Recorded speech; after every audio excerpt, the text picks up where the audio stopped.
As we were just discussing in the last block, the alleged murder of 16-year-old Aksa Parvez this past week raised some questions about the role religion might have played in the tragedy. But for an Oxford professor named Richard Dawkins, there's no questions at all. His goal, you see, is nothing less lofty than to rid the world of religion entirely. The time has come for people of reason to say enough is enough.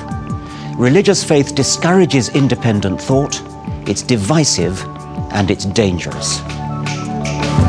To some, he's the intellectual champion of science, the defender of Darwin. To others, especially at this time of year, Richard Dawkins is the Grinch who's trying to steal Christmas, and any other religious holiday for that matter. His book, The God Delusion, is a worldwide bestseller and was made into a BBC documentary. In the wake of the publicity, the atheist movement realized it's found its champion. And soon others joined his anti-religious crusade. And this past week, the #1 film in North America is The Golden Compass, an openly anti-religious movie based on Philip Pullman's fantasy book for children, a book that some Catholic school boards across Canada have pulled from their shelves. We decided to sit down with Richard Dawkins to do what many families, regardless of their faith, will do over the coming holiday: get into a good old-fashioned debate. We are in the midst of what some call an atheist movement. Christopher Hitchens, and there's several books, yours perhaps being the leading book. Many of them are why religion has not served people well. It has been a force for negativity in the world. What's your view on that? I don't want to say it's been a wholly force for negativity. I think that it's been, I mean, many individuals have been motivated powerfully to do good by their religion. Many individuals have been powerfully motivated to do evil by their religion. So I don't want to get into the position of totting up the good deeds and the evil deeds that are done by religion. I think it is irrational to allow your life to be governed by faith which is based upon something other than evidence. It may be that you do good because you have a faith based on something other than evidence, but it's still irrational to do so. Those people who would say, Dawkins, I believe in Jesus or whatever God they decide, and I felt the presence of the Lord. I have had that personal experience in a way that whatever you say with fancy Darwin talk, I have felt it the way I felt this chair. Yeah. How do you respond to that? Well, I mean, I'm not impressed by that, because there are a similar number of people who are Hindu, brought up Hindus, and say, I felt the presence of Lord Krishna and etc. I mean, there are all sorts of illusions that the human brain is very capable of creating. And that's an illusion. Those people, are those people deluded, those people that say they have had a religious experience? I think they are, yes. Those people who say that we have experienced a miracle, that God has interceded in the world. So. Yes, most definitely. That's a delusion. Yes. Was Jesus, in your mind, a deluded figure? No, I doubt it. I mean, we know so little about him because you can't rely upon the Gospels. I suspect that Jesus, in his own time, was a great teacher, a great moralist. His moral values were way ahead of his time. I think he was an admirable. I mean, that's why I wrote an article called "Atheists for Jesus," and somebody gave me a T-shirt with "Atheists for Jesus" written on it. But the notion that raising Lazarus from the dead. Oh, of course. I mean, that kind of story happens so easily. It happens to this day. There are all sorts of people reporting miracles all the time, and we don't. You don't believe them because it doesn't happen to chime in with the religion in which you were brought up. Many people have criticized you, and when they read The God Delusion, for example, you talk about the Jewish God, and you say genocidal, homophobic, racist. You use very provocative terms. Well, that's the Abrahamic God, which is the God of the Jews, Christians, and Muslims. Yes. Yeah, you are absolutely provocative on your descriptions.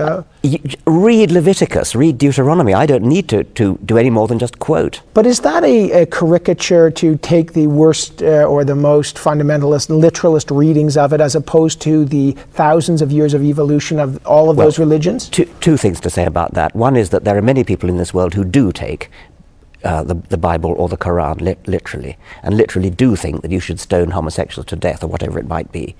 That's the first thing to say. The second thing to say is that even those people who don't say that, those people who have, as you say, evolved, have moved on. They have moved on for secular reasons. We've now abolished slavery. We now give equal rights to women. We now give votes to women. That's nothing to do with Scripture. That's nothing to do with the Bible. That's come about in spite of the Bible. And people have now gone back to the Bible and said, oh, well, we'll leave out that bit, we'll leave out that bit. Although some would say the abolishment of slavery was very much inspired by the Bible, even though slavery might have been the same. Well, you've got to be joking, because what you're saying is that you can, if you look through the Bible, pick a verse. You can probably find a verse that you can read as abolishing slavery, and then you've got another verse that says you should keep slaves. So you're picking and choosing. That's all I'm saying. We don't get our morals from the Bible because we pick and choose on the basis of a modern morality which has evolved. You're quite right to say it's evolved. It's evolved for secular reasons, and now with hindsight, having evolved our morality for secular reasons, we can go back to the Bible and we can, as it were, rub out the bits that don't fit with our modern secular morality. Just don't read them anymore, and that's what people do. World would be better in your mind without religion? Yes, I think it probably would. I mean, I think it is certainly true that there have been some good things, like Martin Luther King was probably inspired by religion, for example. Not probably, he was. Well, okay, I mean, he was just as much inspired by Gandhi, who was of a very different religion, if any at all. So I think that it would probably be better to say that the movements like the movement for feminism, the movement for black emancipation, the movement to abolish slavery, the movement to to abolish cruelty to animals and things, these have all been mainly secular, cultural, evolutionary events, and church people have been prominent in some of them, as it happens. If religion and belief in God has not been helpful, as you say, has deluded people, atheism doesn't exactly have a stellar record. I mean, societies that have tried to live without religion and God... You're not going to bring out Hitler and Stalin again, are you? I mean, you brought out fundamentalism for religion. Why is it not fair to try to use examples of societies that have tried to live without religion? Are you seriously bringing up Hitler and Stalin? How do you argue that the bloodiest century that we've just lived through, 20th century, was bloody, and it also happened to be the one that declared war against religion to a certain degree? Look, this is so easy. Hitler and Stalin happened to, well, Stalin was an atheist, Hitler wasn't, but it doesn't matter that Hitler was Catholic and Stalin was an atheist. They were deeply evil men. They were motivated by quasi-religions of their own, in Hitler's case, invention, in Stalin's case, inheritance. These men were deeply evil. They were motivated by deeply evil quasi-religions, cultural religion substitutes. It was purely incidental. It's as incidental if they were atheists as Hitler wasn't. Well, could we say the same thing about the 9/11 hijackers? It was incidental that they were religion? You could not. It was not incidental, because it was religion that motivated them all the way. It was religion that gave them the courage to do it. It was religion. I mean, you know perfectly well what the last words of those hijackers were. Right, but Stalin, you could say the same thing about Stalin and his war against atheism. He was motivated by Marxism. He was motivated by a deluded vision of a paradisical future. Richard Dawkins is confident that Darwin's theory of evolution explains everything, making God irrelevant. But how does he answer some of the more philosophical questions that can't be measured in a lab? Science tells us that when we love our children, in fact, what's happening is in your brain there is some serotonin uptake or some dopamine, some chemical fusion that happens that makes us feel love.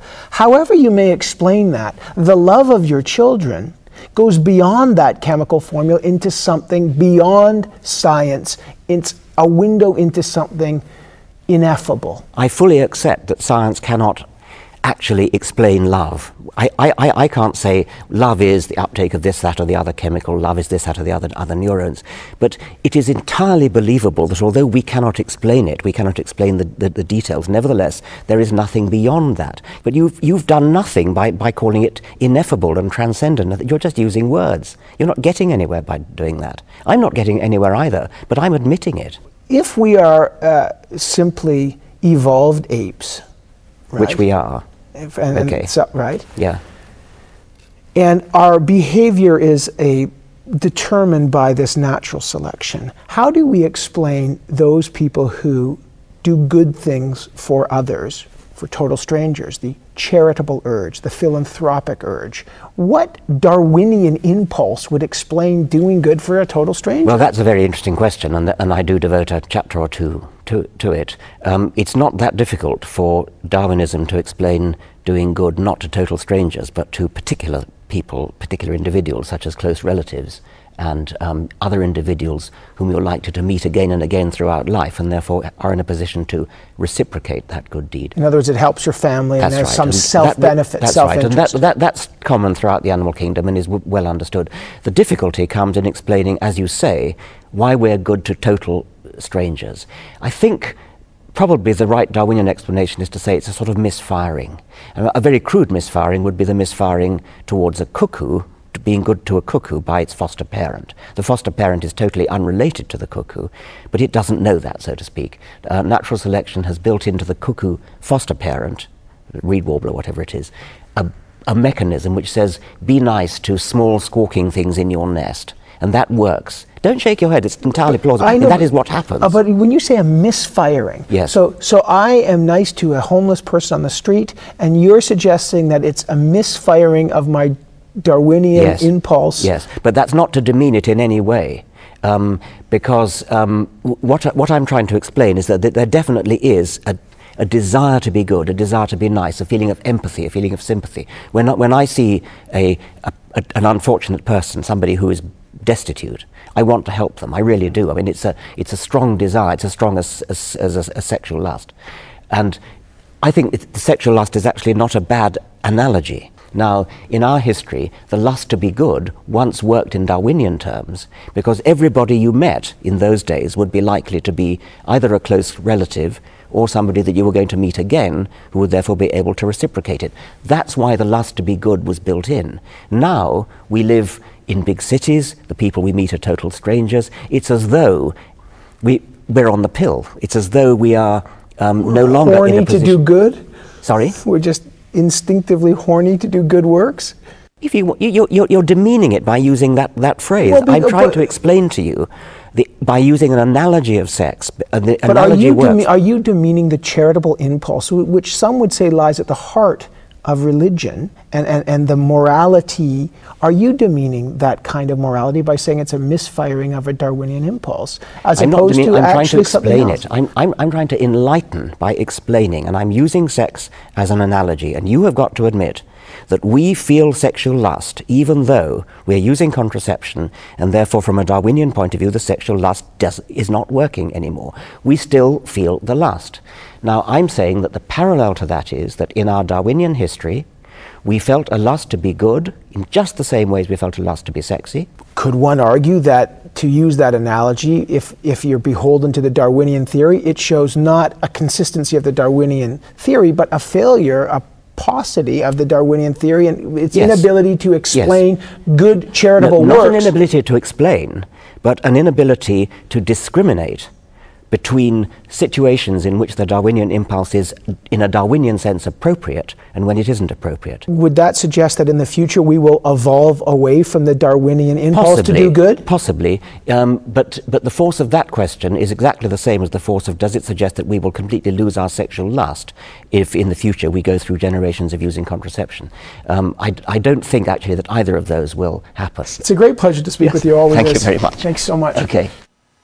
There's few people who are as fun to debate as Richard Dawkins. But what do you think about the debate between atheists and people of faith? Are atheists becoming more fundamentalist than some religious people? Can belief in God coexist with a belief in science? Many scientists believe that. We'd like to hear, and many theologians believe that. We'd like to hear your thoughts on all the stories we bring you. The story we brought you about the veil. Here's how to reach us. You can write to us at CBC News Sunday, Box 500, Station 8, Toronto, Ontario, M5W1E6. Our email address is sunday@cbc.ca, or visit us online anytime at cbc.ca/Sunday. You can also view our stories, post our comments. That's the kind of debate we usually have, Carol. It's like, what about the Darwinian impulse to slap somebody upside the head? That's what he is with everybody.